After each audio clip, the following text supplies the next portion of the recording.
Hi, I'm Dave Dinkle, and this is my warnings to real estate investors. Today's issue is, why would you need a passport for wholesaling? I got a phone call from a wholesaler asking what documents I needed to approve him for transactional funding. Pretty much a standard question. When I explained what I needed, he sounded shocked and frankly angry. It seems that he had been calling every transactional funder to find out what he needed to be approved to fund the deal he had coming. Once again, standard operating procedure. Every website he had gone to had required he fill out an extensive application. In general, with the other websites, he had to supply the following: a very extensive and completely filled out application including personal information and the property address, the seller's information, complete info about the closing agent, the end buyer's information, and a copy of his driver's license. He mentioned that on another website, he was required to submit not only his driver's license, but also his passport.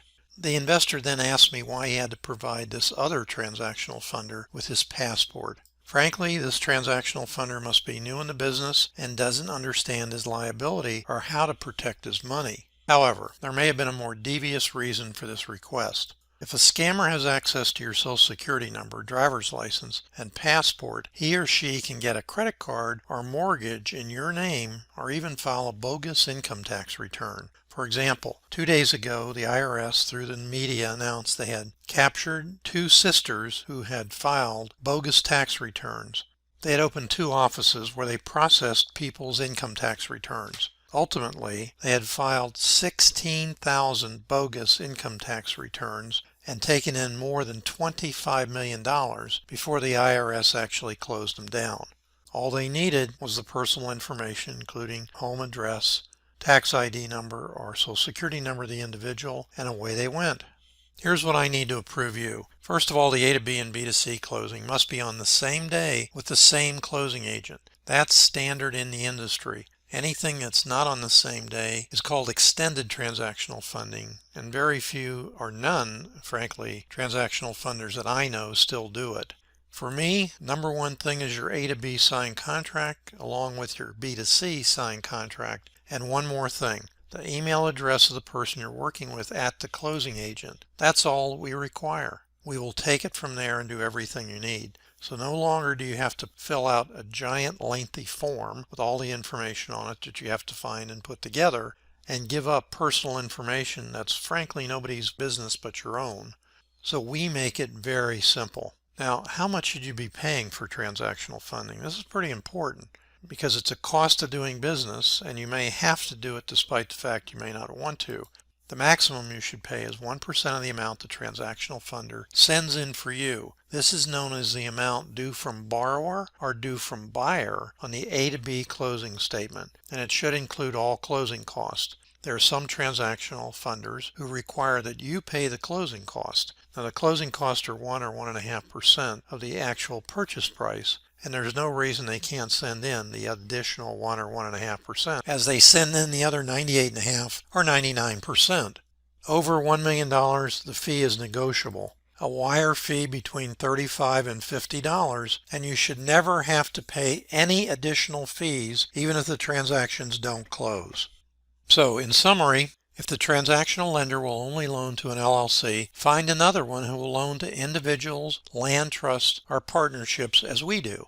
Make sure the transactional funder has been in the business for at least 5 years and has satisfactory Google ratings. We've been in the business 47 years. Never ever provide your tax ID number, driver's license, or passport to anyone except the closing agent, as this is required by law. Stay in touch with a transactional funder as you get closer to the closings so you know he will be there for you when you need him.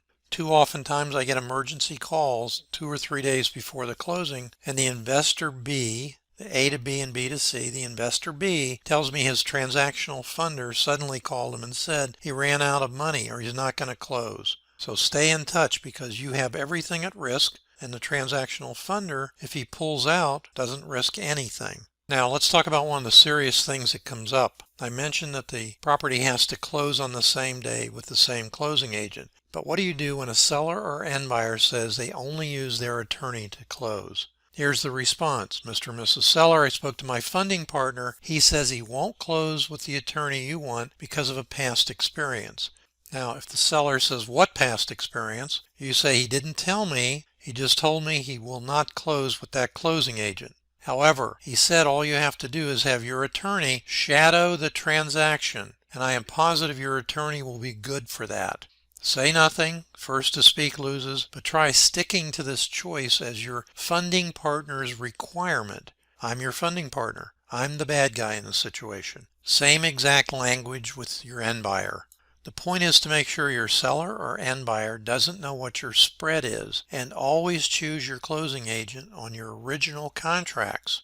Don't believe any realtor that says it's the law that his seller or buyer gets to choose the closing agent. It's not the law. It is whatever is usual and customary in that county or state. You may have to pay for title insurance to get your choice, but it is well worth this minimal cost to control both closing. In closing, I want you to assign any contract you can. That's extraordinarily unusual for a transactional funder to tell you, take that option because it will save you money. I want to see you pay the least you have to so you can make the largest profit you can. If you can't because the seller won't allow it, profit is too large, end buyer won't allow it, the state or closing agent or attorney won't allow it, I can help. Virtually every month another state is disallowing assignments of contracts. Check with your closing agent before you get shocked at the closing table. After thousands and thousands of closings, I am your go-to guy to help you get deals done. I am besttransactionalfunding.com. Dave Dinkle, 954-274-1003. And I wish you limitless success in all that you do.